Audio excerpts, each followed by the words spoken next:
অধিকার ফলিয়ে নয়, এবার নিজ যোগ্যতায় আরও একবার রায়ের বিশ্বাস অর্জন করবে অনির্বাণ। হ্যাঁ বন্ধুরা, ভিডিওতে লাইক দিয়ে দেখতে থাকুন। গাড়িতে তোলার সময় হসপিটাল থেকে রায়ের দিকে যখন অনির্বাণ হাত বাড়িয়ে দেয়, ঠিক সেই সময়ই রায় অনির্বাণের হাতটা ঠেলে দিয়ে বলতে থাকে যে, অনির্বাণ, আমার মনে হয় না যার কোনোদিনও আমার নিজের পায়ে দাঁড়ানোর জন্য তোমার হাতের প্রয়োজন পড়বে। আমি বরঞ্চ মরে যাওয়াটা প্রেফার করবো, তার সত্ত্বেও তোমার হাত ধরাটা কোনোদিনও আর প্রেফার করবো না। তখন এই কথা বলা মাত্র সূর্য রায়ের দিকে হাত বাড়িয়ে বলতে থাকে যে, এই হাতটা তো অন্তত তুমি বিশ্বাস করে ধরতে পারো, এই হাতটা কোনোদিনও তোমাকে হোঁচট খেতে দিবে না।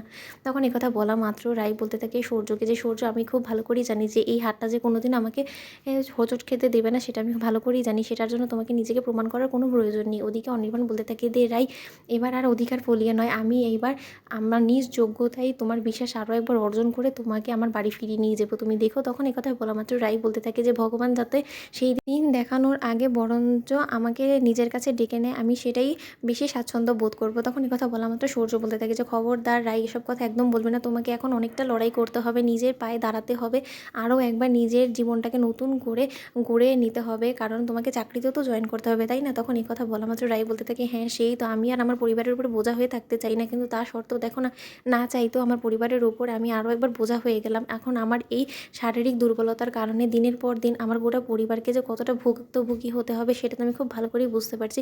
গোটা বাড়ির উপরে কত বড় একটা বোঝা হয়ে দাঁড়ালাম আমি। সূর্য, তুমি একবার ভেবে দেখেছো যে এখন আমার কাজগুলো আমার গোটা পরিবারকে করে দিতে হবে, কারণ আমি এখন নিজে থেকে কোনো কাজই করতে পারবো না।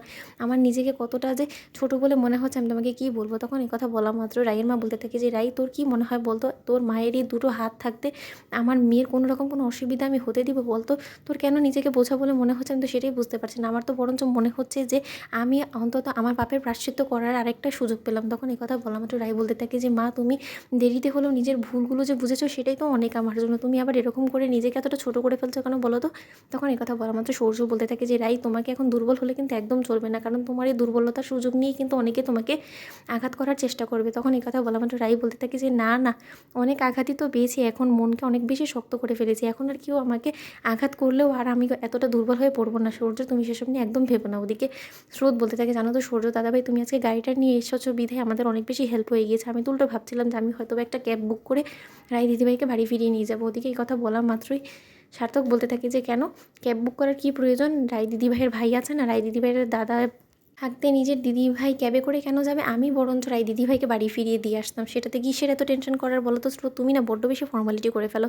ওদিকে রায় বলতে থাকে যে, হ্যাঁ, কোনো একদিন তোমার গাড়িতে চড়েও আমি বাড়ি ফিরে যাব, তুমি দেখে নিও সার্থক, সে সময়টাও বেশি খুব একটা দেরি না। তখন এই কথা বলা মাত্র স্রোত সার্থক দুজনেই লজ্জা পেয়ে যায়। তো বন্ধুরা, ভিডিওটি ভালো লেগে থাকলে অবশ্যই লাইক, কমেন্ট, শেয়ার করো, সাবস্ক্রাইব করতে ভুলো না।